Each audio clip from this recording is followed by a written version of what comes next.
Welcome to Inside the Castle, the podcast that goes behind castle doors to have real conversations with real people about solving the nation's toughest challenges.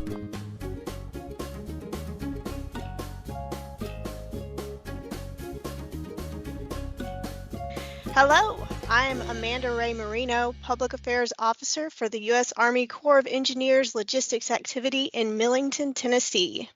And I'm Warner Buckman, a biologist with the Army Corps of Engineers in the Jacksonville District. Welcome to the Build With Us podcast, where we give our listeners an opportunity to learn more about the diverse people, mission impact, and career opportunities our personnel experience within the U.S. Army Corps of Engineers. And today we're going to meet Nikki Edelenbos, who is a biologist here in my district, my home district of Jacksonville, who joined our team about a year ago. And so, Nikki, welcome, and thank you for joining us today. Can you tell us a little bit about where you work and what you do for the Army Corps of Engineers? Yeah, absolutely. I am a NEPA biologist, which is the National Environmental Policy Act. So I'm a NEPA biologist working for the Jacksonville District. And before that, I actually was a plan formulator in a different section working on ecosystem restoration within the Everglades. And that's just a nice community in the state of Florida. It's very unique to the state of Florida. So I've had a few different roles, and right now I'm focused on coastal and navigation efforts along the east coast of Florida. Yeah, that's quite a big project that you have going on right now. And I know those Everglades restoration projects myself, as I assisted with some of those in the beginning of my journey through the Corps. Can you share a little bit about your background before the Corps? Because we know that you've had quite extensive experience with coral research and all of that, and your own journey that kind of brought you to the Corps of Engineer team. Yeah, absolutely. So I maybe should start from the beginning, but when I was a little kid, yeah, when I was a little kid, I actually grew up in South Florida, closer to Miami to be exact. And my family used to go to the Florida Keys every weekend, and we would vacation in Marathon, Florida. And I remember scuba diving on the coral reefs down there every weekend and every summer. And it made me really fall in love with the ocean. And so fast forward to high school, I started realizing that the reefs I grew up on just started to look a little different. Not as many corals, not as many animals. And so it made me question what's going on. And I've always been somebody who wants to learn more and know more about the environment around me. And so in looking into that, I realized that marine biology was definitely a career path that I could take, and it would give me the answer to those questions. So I decided to go to Florida International University, and that's also in Miami, and decided to study marine biology, where I got involved very quickly in a shark lab. And it was more specifically a marine community ecology lab. So I actually did get some green turtle experience as well in that time. And over the course of those 4 years, just started getting really into the science of how the ocean works. And it made me want to pursue a master's. And in that time, I decided to go to the University of Miami, also in Miami, Florida. And I realized that the coral reef communities were kind of the foundation of everything in the ocean. And so it made me really fall in love with coral reefs even more than when I was a kid. And it gave me an opportunity to see how we can work with them. And one thing I really love about marine biology is that it gives me the unique opportunity to connect society and the ecosystem and see how we can really work together. And so bridging that gap between understanding what the ocean does for us and what we can do for the ocean. And so when I was in grad school, I really wanted to study policy and figure out how I can be on the side that affects change. And in that time, discovered who Warner was, and I got to speak with Warner on LinkedIn, and she was able to tell me about what she does with the Corps, and I just fell in love with it. I thought it was a really good opportunity to see how I could impact the environment in a positive way and also impact our coastal communities in a positive way and make sure that they are protected as well. And so, yeah, and here I am. Well, so I can tell you're definitely passionate about marine biology. How does the Corps of Engineers mission align with your personal values and your career goals? Like I said before, I really value just bridging that gap between understanding the ocean and how it can impact us in a positive way, and then also how we can impact it in a positive way and protect it and make sure that it's a resource that we always have.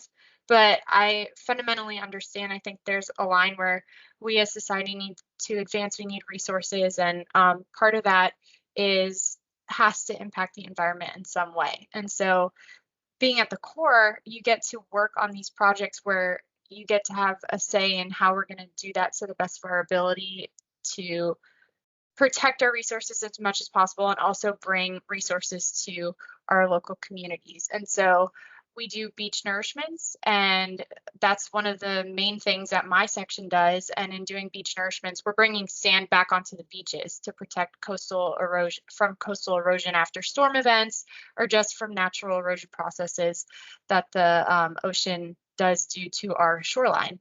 And so in that time, by placing sand and things like that, we might affect the sea turtles and where they're nesting. So my role is to figure out which turtles, for instance, are possibly going to have a little bit harder time nesting in a certain area. And we can get people and contracts involved to take those turtles and put them in a safer place. And so I think what I really like about my job is just the fact that knowing that we have to do these things to protect our coastal communities, but also knowing that there is a way that we can do it to protect our ecosystem as well. And I really love that my job kind of bridges that gap. That's awesome. Absolutely. Yeah. And it sounds like you kind of already hit on one of the things that we wanted to talk about today, which was that significant way your work has impacted the community or the environment. It sounds like that's really one of those things that drives you and really helps you feel like you're part of something bigger. As you're going through all of this and as you're experiencing all of this, what really gets you up in the morning that makes you want to come and do what you're talking about? Is it the work with green turtles? Is it the work with renourishing these beaches and what's going on with corals? What is that? Yeah, absolutely. I mean, I think fundamentally a good part of my day is going into the office and knowing that my team is all there to do the same thing as me with the same mission. Everybody kind of came to the core for unique reasons, but I feel like my team is really supportive and really passionate about the environment. So knowing that you're working with a team that you trust to do these projects, I think that encourages me to work on difficult topics. And I think what makes me most excited about my job is just the fact that we're given such a unique opportunity to steward these resources for the good of the state and for the Corps in general. It's for the good of the country. And so I'm really excited that I was selected to be here and just be a part of that process of working on really important projects that are going to help our communities on a day-to-day basis. And even underserved communities are going to experience positive changes that they can feel over time. And so I think thinking about that and thinking about the people that I'm doing this for and the ecosystem that I'm doing this for is really what makes me happy to be here. Wow, what an awesome opportunity to kind of get to, have that effect on the environment while also protecting your community. And it is your community. You're supporting the community you live in. So that's really awesome. On a personal level, how does the Corps of Engineers support work-life balance and employee well-being from your experience so far? Yeah, I mean, I think that we have I'm in the planning division, and I think the planning division at Jacksonville has been positive for me so far, and just really happy to work with people that are happy to be there. And so part of that is making sure that the culture is good. And I do think that I have a lot of just friends at work who are wanting to prioritize our well-beings, and part of that is to not overwork your employees, and part of that is to value people's time. And I think one unique thing about working for the federal government is, right, we're working off of our people's tax dollars. So we want to do that efficiently, effectively, and we don't want to take advantage of that time. So our goal every single day that we show up to work is get the work done, do it right, do it well, but also do it with people in mind. And so with that, it's you get to work, you do your job, and then you can go home, and we want to foster a really good environment. So please take your personal time, and I do feel that support from my supervisors. And I just recently, for instance, went to Ireland for a couple weeks. So feeling comfortable enough that I had the time off I was allowed to take, and my team was able to kind of get us to a place where I could get my work done before I left, and they were supportive of me having that free time. So it's stuff like that where I feel really encouraged by my team to just do what I need to do to make sure I'm an efficient and happy worker. In your career journey, so from the core, from your experience in your master's program, what would you say has been the most useful piece of advice that you've received? That's actually a really good question. Maybe, can we go to a next question and come back to this? Yes, we can. Yes, absolutely. All right. So for those that may be listening to this podcast and are interested in becoming a biologist with the Corps of Engineers, what qualities or skills do you think have been most important to your success within the organization so far? I think one of the things I learned early and often is that you have to be confident in the skills that you do have, that you have to trust that they hired you with your specific skill set and unique skill set in mind, and you have the ability to contribute positively to your work environment and to the things that you do every single day at work. And so when I was a plan formulator, for instance, I was put in charge right away. You're a planning technical lead at that point. So you're put in charge right away of an interdisciplinary team where everybody has to be responsible for a certain aspect of different reports we worked on or other projects and things like that.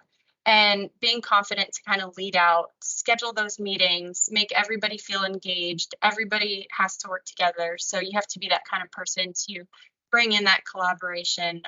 I think just being confident in the fact that you are here and given that role to do that goes a long way. And also being able to critically think. I think that's been advice I've gotten a lot.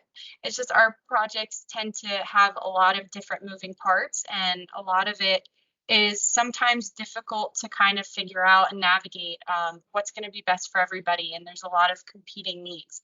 And so being able to say, I might not know how to answer this question.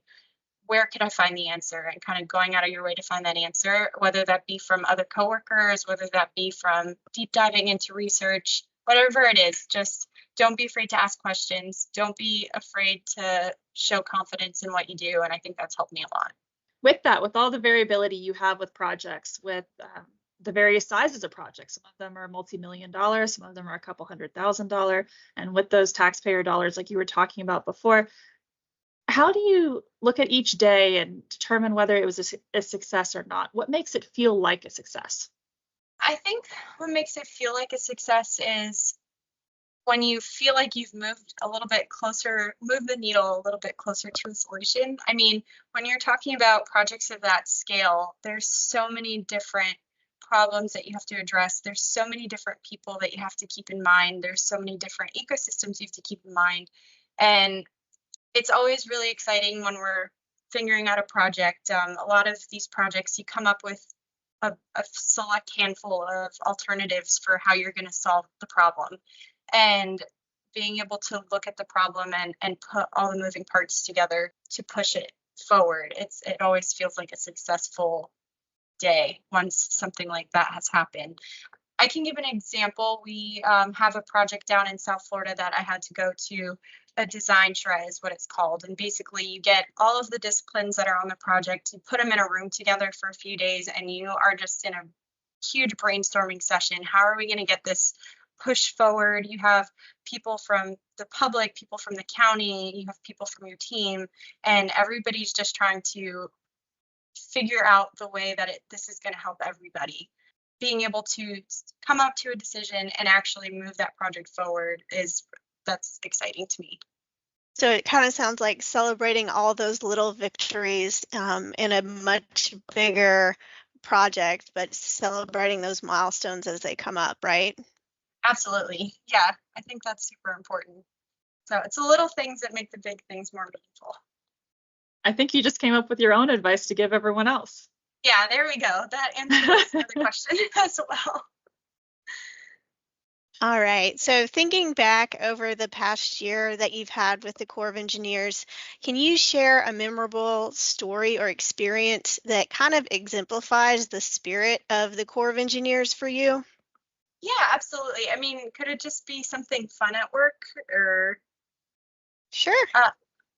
Yeah, so I feel like we have all of these really big tasks every single day, and we work really hard. And so part of that is, and part of the culture that makes it such a good place to work is that we do a lot of fun things outside of work. For instance, we have a holiday party at the end of the year where we get to meet outside of work and hang out and felt like commune with everybody, and it's just a really good time.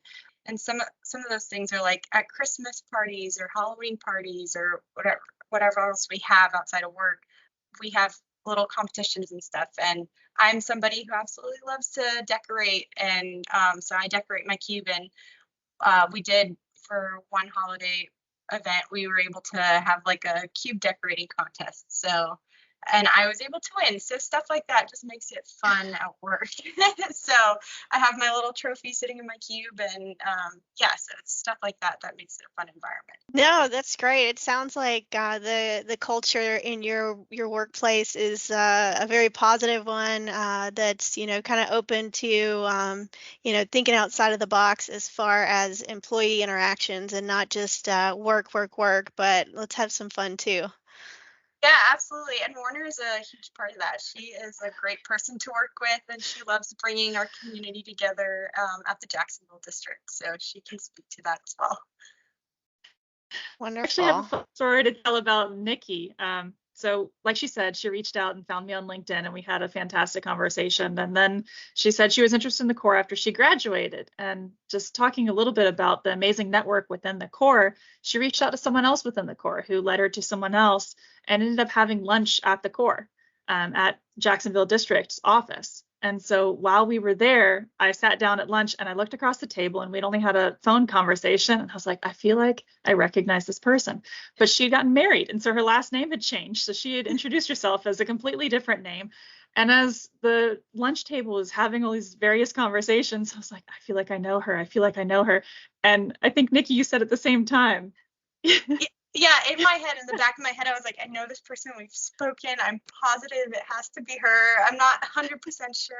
Her voice sounds familiar. And then, yeah, it wasn't until closer to the end of lunch that we were like, do I know you? Do I know you? I walked up and I was like, I know you from somewhere. How do I know you? And she said, well, I just got married. My name was this. And I was like, oh my gosh, it's Nikki. And then after that, I was like, you know what? This girl needs to be part of the Jacksonville District. We would be lucky to have her, and was able to take her resume to my upline and bring her into the fold. So it's been an amazing journey just to watch her grow over the past year. Well, thank Absolutely. And it really shows the power of networking too. Absolutely. People in the Corps are 100% willing to talk to you and to try to find a fit if you are the right person for the Corps. And so many people out there really are. There's so much the Corps does just beyond engineering. And Nikki here is a perfect example of that as a coral biologist.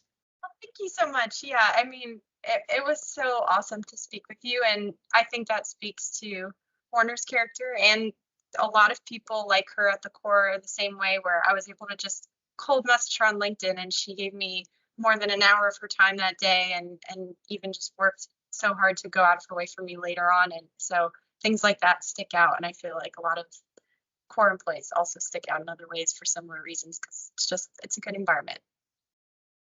I can definitely echo those sentiments. I feel like in my experience with the Corps of Engineers that even though we may not know each other, if you're in the Corps of Engineers, you're already like, you've got that bond, you've got that instant connection, you're working for a mission that you both believe in.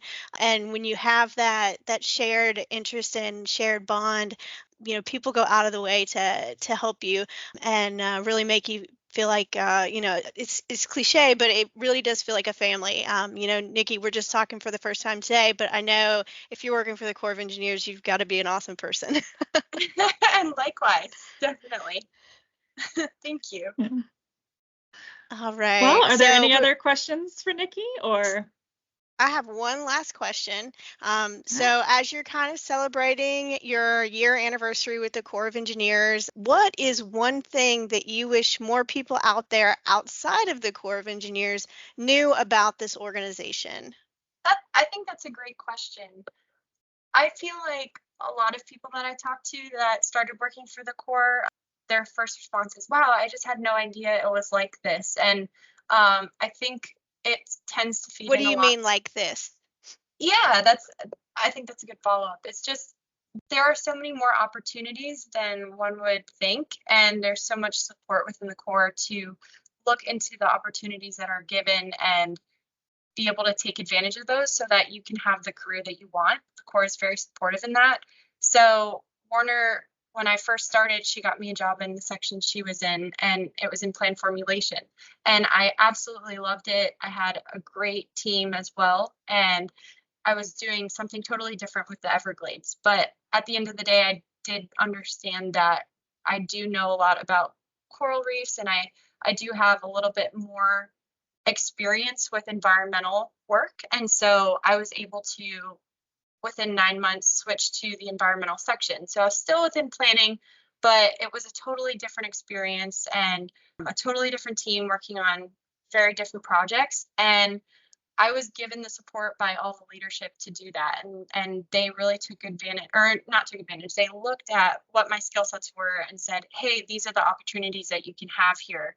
What do you want to do with that? And they gave me the opportunity to make that decision for myself. Once you're here, you're not put into a box, and you can have a lifelong career that looks different until you find something that fits. And I think that's what's awesome about the Corps is they're very supportive and just making sure that you are with the right fit, but that you feel welcomed here. It sounds like there's a place for everyone to build with us here in the Corps of Engineers, huh? Yes, that sounds great. That is exactly right. Build your career, build your future, build your space. That's one of the beautiful things about the Corps. There's so many various opportunities, like you were just saying. And if one you grow out of, or you find another fit that's even better for you, jump in feet first. Absolutely. All right. Well, Nikki, thank you so much for your time today and sharing your story with us, your entire journey. We really appreciate all that you do for the Army Corps of Engineers and our nation. And thank you so much for being a part of our team. And thank you for having me. It's awesome to be a part of it. So if any of our listeners would like to submit a question for an upcoming edition of the Build With Us podcast, please click on the email within this platform, and we'd be happy to hear from you and possibly answer some of those questions in our next session. Thank you so much. Thanks for joining us for this Inside the Castle podcast. To provide your feedback, email us at cw.infrastructure.team@usace.army.mil. Stay tuned for additional Inside the Castle podcasts as we explore life inside the Corps and revolutionize civil works together.